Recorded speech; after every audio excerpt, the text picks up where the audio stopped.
Hi everyone, myself PLE, your PH ma'am.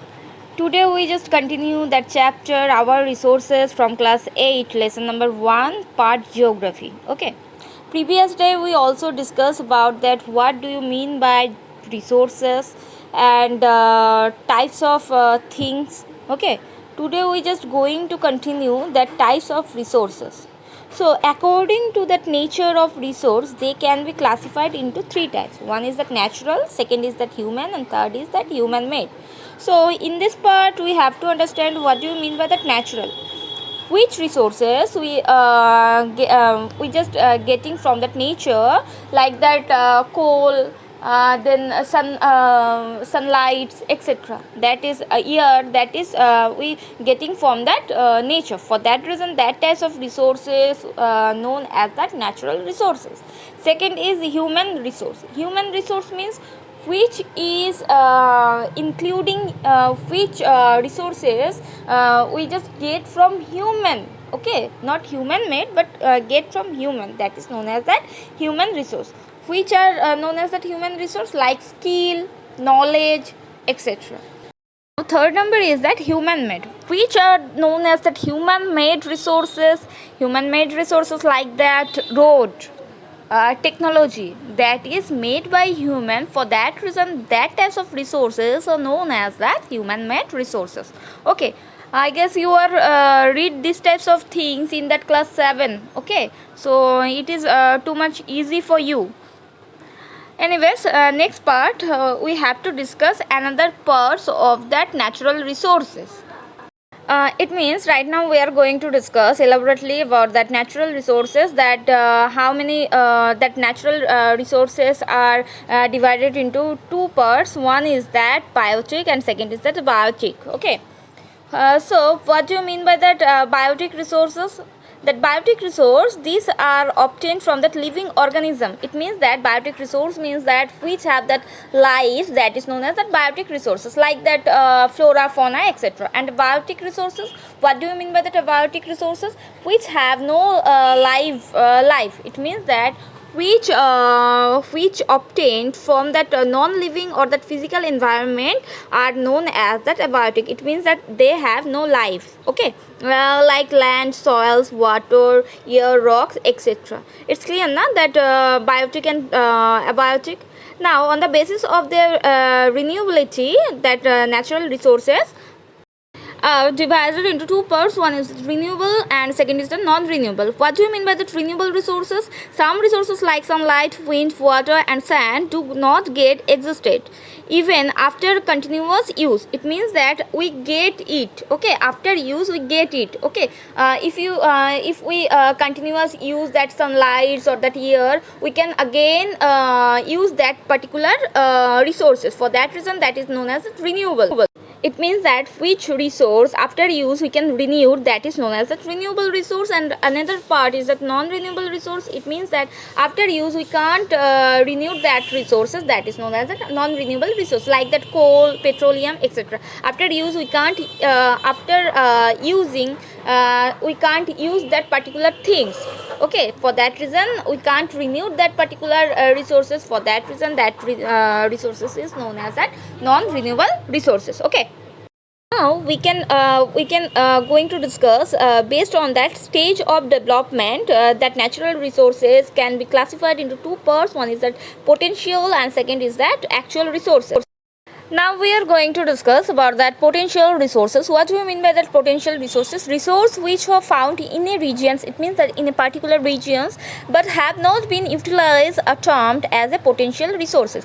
It means that right now we can't use that particular resources. Okay, but we can find it in particular regions, that is known as that potential resources. So they are either not easily accessible or not properly developed for present use, but have the potential to fulfill our needs with the development of technology and infrastructure whenever we require them.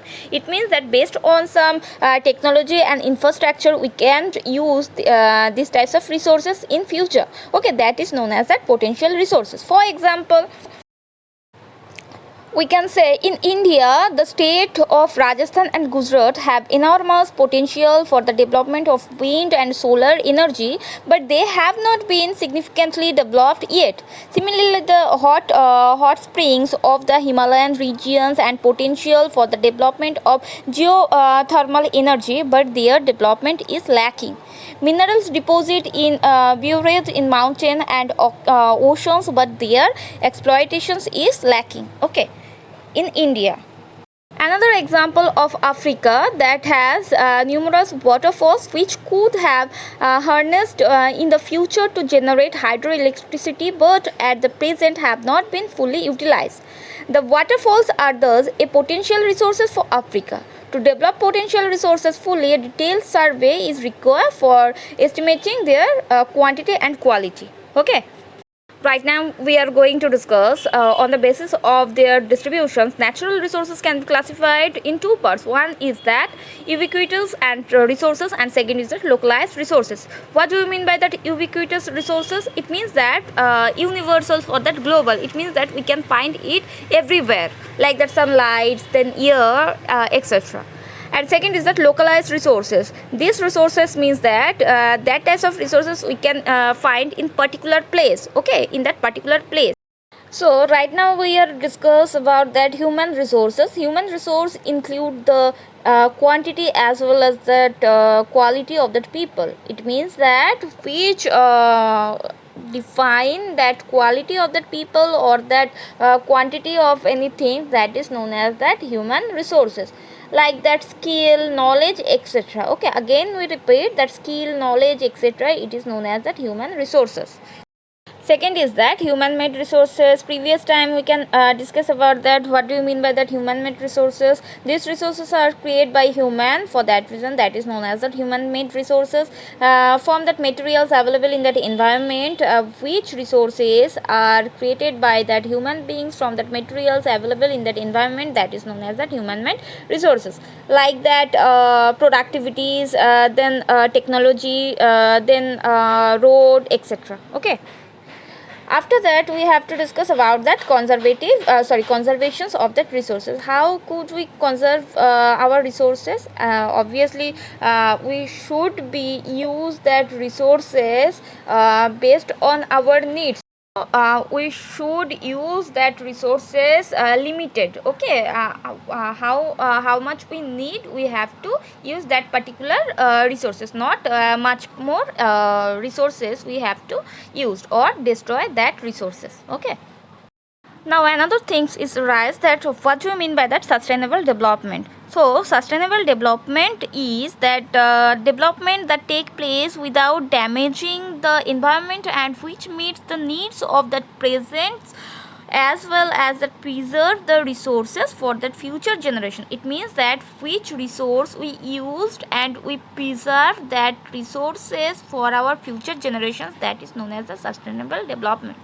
Okay, some rules we have to follow for use that types of resources.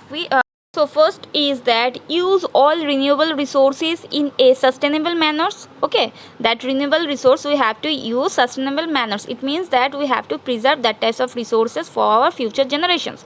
Second is that minerals, that depletion of natural resources.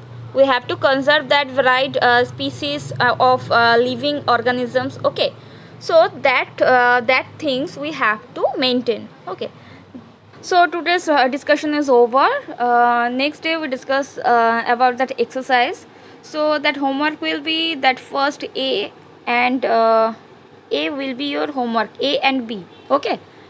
After that we just elaborately discuss about that questions.